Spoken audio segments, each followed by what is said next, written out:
जाओ हुआ महल। अपने महल में बैठकर शाम के समय चोंगजाओ किताब पढ़ रहा था। इतने में उसे एहसास होता है और वो देखता है कि नीले रंग की रोशनी एक घेरा बना रही है और उस घेरे में से निकल कर आता है युइजिंग। वो युइजिंग को ऐसे अचानक सुबह सुबह यहाँ पर देखकर हैरानी से कहता है, गगा, फिर से गगा। वो किताब रख देता है और युइजिंग चिल्लाकर कहता है, चोंगजाओ बहुत ही बुरा हुआ है कुछ। वो युइजिंग को पकड़ देता है और कहता है, शांत हो जाइए गगा, मुझे बताइए हुआ क्या है। युइजिंग चोंगजाओ को पकड़कर कहता है, मुझे लगा ही था कि तुम्हें पता नहीं होगा। राजमाता ने शीश झील की घेराबंदी का आदेश दिया है। युइजिंग बहुत ज्यादा परेशान था और चोंगजाओ बेहद हैरानी से कहता है, क्या माँ मेरी पीठ के पीछे ऐसा कुछ कैसे कर सकती हैं? मैं अभी जाकर उनसे बात करता हूँ। युइजिंग उसे रोकते हुए कहता है, जल्दबाजी मत करो। चोंगजाओ तुरंत पीछे घूमकर चिल्लाकर कहता है, पर उन्होंने मुझसे वादा किया था कि वो ऐसा कुछ भी नहीं करेंगी। युइजिंग हैरानी से कहता है, क्या तुमने इस बारे में उनसे पहले बात की थी? चोंगजाओ कहता है, और नहीं तो क्या, मैं इस तरह से आपके साथ गलत होते हुए नहीं देख सकता। युइजिंग अपना माथा पकड़ देता है और कहता है, तुम एक नंबर के बेवकूफ हो। चोंगजाओ कहता है, गगा, क्या मैंने कुछ गड़बड़ कर दी? तुम्हें पता है कि वो मेरे खिलाफ हैं, उन्हें मुझसे कोई दिक्कत है। अगर तुम उनके सामने मेरा पक्ष लोगे, मेरी वकालत करोगे तो उनकी दिक्कत बढ़ेगी ही। गगा, मुझे नहीं पता था कि बात यहाँ तक बढ़ जाएगी। ड्रामेबाज कहीं का। चोंगजाओ को इस तरह से परेशान होते हुए देख उसे पकड़ युइजिंग कहता है, मैं तुम पे कोई इल्जाम नहीं लगा रहा। सच कहूँ तो मुझे पहले से पता था कि ऐसा कुछ जरूर होगा। चोंगजाओ कहता है, पर अभी।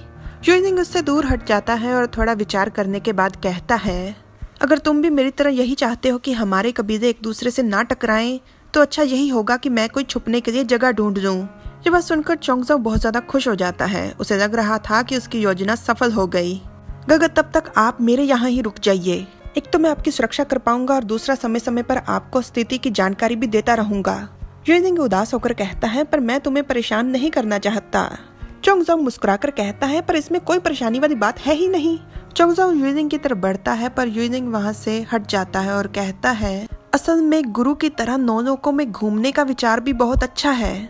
मेरे पास आजादी भी होगी और तुम्हारी माँ को कुछ पता भी नहीं चलेगा। अभी अभी जो चोंगजाओ बहुत ज्यादा खुश नजर आ रहा था, वो एकदम चिढ़ जाता है और अपनी चिढ़ को छुपाकर वो कहता है, आपने बिल्कुल सही कहा, पर क्या आपने इस बारे में अच्छे से विचार कर लिया है? युइजिंग कहता है, मुझे पता है तुम मेरा भला चाहते हो, पर मैं तुम्हारे और तुम्हारी माँ के बीच में नहीं आना चाहता। इस खींचातानी में तुम बहुत ज्यादा परेशान हो जाओगे। चोंगजाओ निराश होकर कहता है, ठीक है, बहुत देर हो गई है, आज रात आप यहीं पर रुक जाइए। वैसे अगर जादू से आना जाना करना हो तो उसमें रात दिन का क्या फर्क पड़ता है? मैं किसी को आपका बिस्तर जगाने के लिए कह देता हूँ। वैसे भी एक रात यहाँ पर रुकने से किसी को पता नहीं चलेगा। युइजिंग कहता है, ठीक है बेड़ा गर्क। तुम बहुत समझदारी से इसके जाल से बच गए थे, परंतु देखना अब ये एक रात में ही कोई झोल कर देगा। चोंगजाओ वहाँ से तेजी से चला जाता है और उसे जाते हुए देख रहा था युइजिंग। युइजिंग मन में कहता है, चोंगजाओ मेरे साथ हमेशा ही बहुत अच्छा व्यवहार करता है। यूँ इस तरह से हर बार उसे मना करना अच्छी बात नहीं। पर उस रात जो कुछ भी हुआ, मुझे समझ नहीं आती कि मैं कैसे उसका सामना करूं।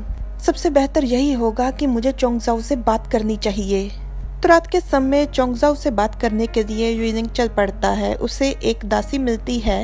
युइजिंग उससे पूछता है कि क्या महाराज यहीं पर हैं? दासी कहती है, हाँ वो अंदर हैं, पर युइजिंग कहता है, क्या हुआ, वो क्या कर रहे हैं? दासी कहती है, पता नहीं, उनका मूड बहुत खराब है, वो अकेले बैठकर शराब पी रहे हैं। युइजिंग हैरानी से कहता है, क्या शराब?